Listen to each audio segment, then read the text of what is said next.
Y por último, la cuestión económica va a ser fundamental, va a ser clave, va a ser vital.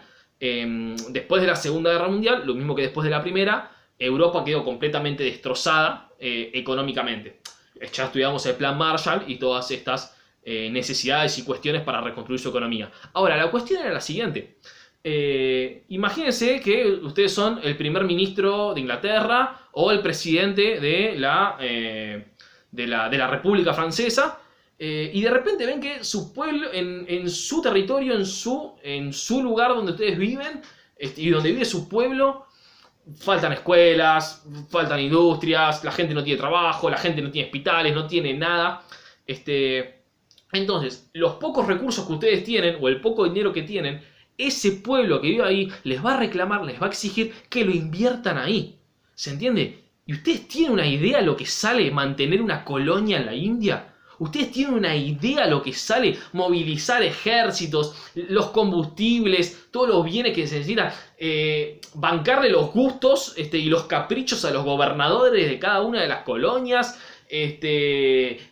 Todos los viajes, ya sean en avión, ya sean en barco, tener que mover, tener que movilizar, tener que administrar, tener que llevar militares constantemente para controlar una región que no quiere seguir siendo una colonia tuya. ¿Ustedes tienen una idea de lo que sale mantener eso? La cantidad de guita que tenés que poner, no te va a alcanzar nunca la guita para poder hacer todo eso. Y encima, tu pueblo te está reclamando, te está exigiendo que ese dinero lo inviertas ahí. Entonces, y este es el cuarto factor fundamental, y el que es uno de los más fundamentales, el factor clave, es que ya no era económicamente viable, mantener las colonias.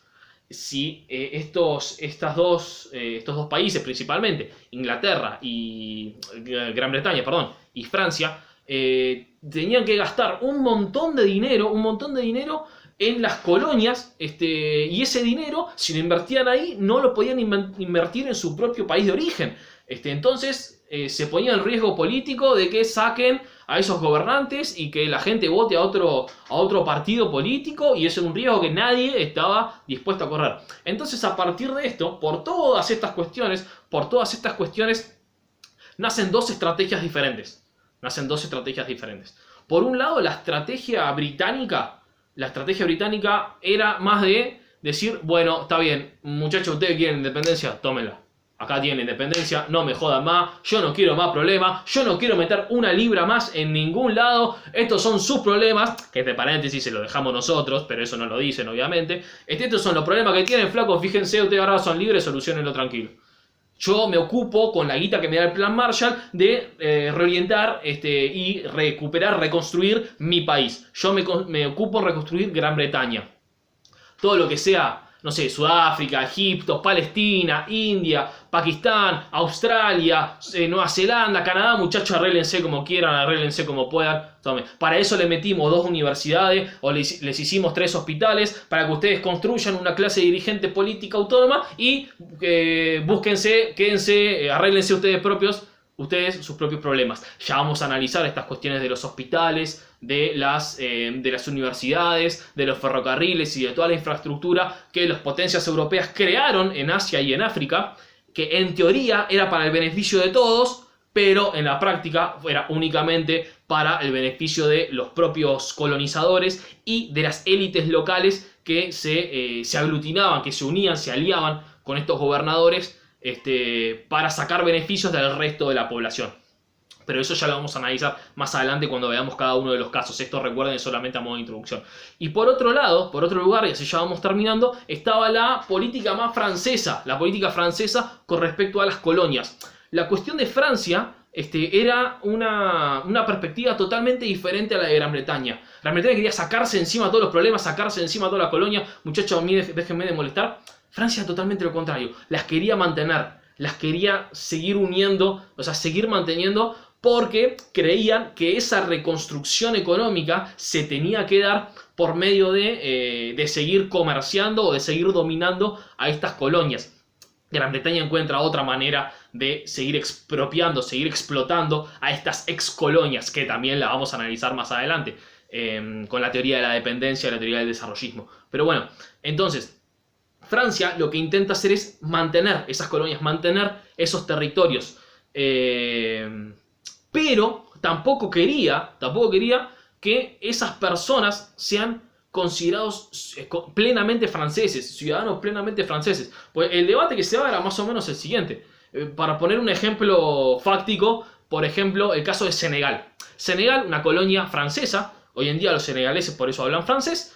Senegal fue la colonia francesa que durante el siglo XIX mayor inversión tuvo, mayor prosperidad tuvo. Fue donde más se preocuparon los franceses por llevar instituciones, por tratar de crear mayor cantidad de escuelas o tratar de mejorar la forma y la calidad de vida de los senegaleses, no solamente de los dirigentes, sino también del resto de la población, mientras los explotaban, mientras les seguían haciendo trabajar el doble por la mitad de dinero y todas esas cuestiones. La cuestión es que antes de la Primera Guerra Mundial, los senegaleses ya tenían representantes en lo que sería el Congreso de Francia, lo que para nosotros sería nuestra Cámara de Diputados. Había en Senegal, los senegaleses votaban entre sí y había una persona representante, un solo representante de Senegal que viajaba a París y vivía en el Congreso, o sea, vivía en París y participaba en las sesiones del Congreso. Podía votar, en un primer momento solamente tenía voz y no tenía voto, después la intención era darle voz y voto, y la intención era que cada vez haya mayor cantidad de representantes de Senegal también en esta Asamblea de la República Francesa. Y esto mismo de Senegal, hacerlo con cada uno de los territorios.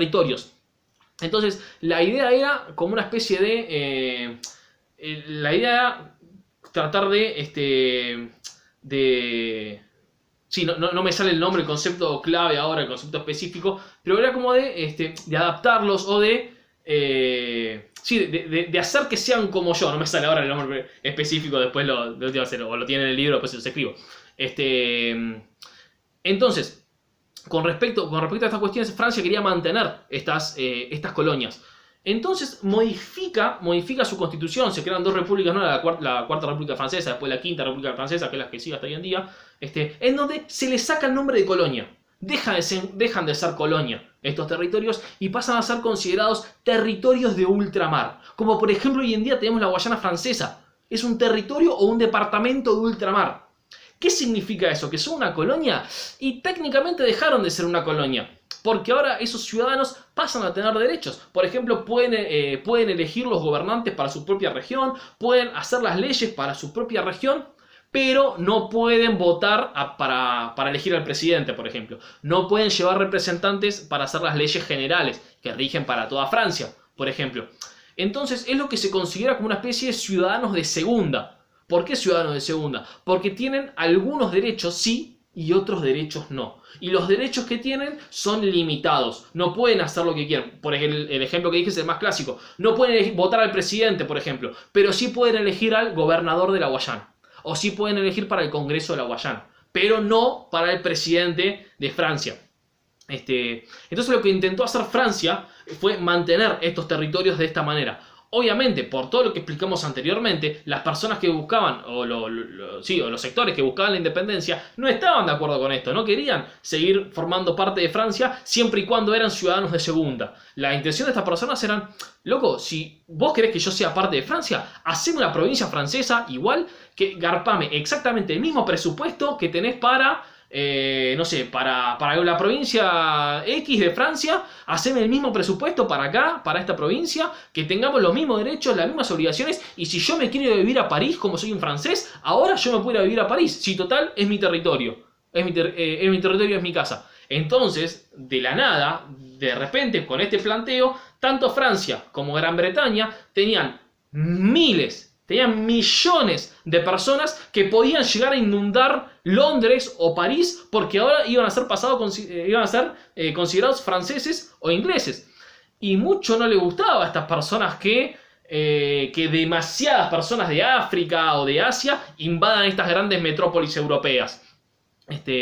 Entonces ahí empezó toda una serie de procesos, repito, en cada uno de los lugares fue diferente, en donde se empezaron a dar estos procesos de descolonización. Terminaron estos sectores, estos países, estas regiones, dejaron de ser colonias, dejaron de estar unidas, dejaron de estar atadas a la metrópoli y pasaron a ser un país libre. Para cerrar, para terminar con estos videos, con respecto a la forma de obtener la independencia, pueden ser, la forma más clásica de hacerlo pueden ser tres maneras. La primera, la más clásica y fundamental, que es la que, por ejemplo, hicimos nosotros como Argentina, es por medio de la violencia, por medio de una guerra. Entonces, Argentina, por ejemplo, no quería seguir siendo parte de la metrópoli, parte de una colonia española, entonces hizo una guerra, porque España no la quería largar, y entonces al ganar la guerra, listo, ganaste tu independencia. Ese es el medio violento por medio de una protesta y una guerra. Después, la segunda cuestión, o la segunda parte, es también por medio de una protesta, pero no violenta, sino por medio de una protesta pacífica. Que esto fue, por ejemplo, como se dio en la India. En la India hubo conflictos, hubo guerras, también no es que no hubo ninguna guerra, no solamente contra los ingleses, sino también entre indios y pakistaníes, demasiadas. Pero bueno, la principal cuestión es que por medio de reclamos no violentos, pueden ser manifestaciones, organizar sentadas, organizar grandes marchas y llevar un proyecto ante la ONU y decir, miren, acá me habían prometido esto, yo cumplí con esto, entonces ahora, ante los ojos de todas las naciones del mundo, estos tipos tienen que cumplir y me tienen que dar la independencia. Entonces, esa es una forma de obtener la independencia por medio de un reclamo, por medio de una protesta, pero no violenta. Y la tercera manera de obtener la independencia, que fue lo que lo hicieron la mayoría de los países de la Commonwealth, Canadá, Australia, Nueva Zelanda, es una independencia cedida. Bueno, toma, como vos hiciste lo que me prometiste, yo te dije que si luchabas por mí, yo te iba a dar la independencia. Bueno, vos luchaste por mí en la Segunda Guerra Mundial, entonces, toma, acá tenés, yo ahora te declaro una nación libre e independiente. Entonces, sería a modo de introducción, las cuestiones a tener en cuenta a modo general. Después lo que tenemos que ver es cómo cada una de estas cuestiones se aplica en cada uno de los casos que vamos a ir estudiando a lo largo de la cursada.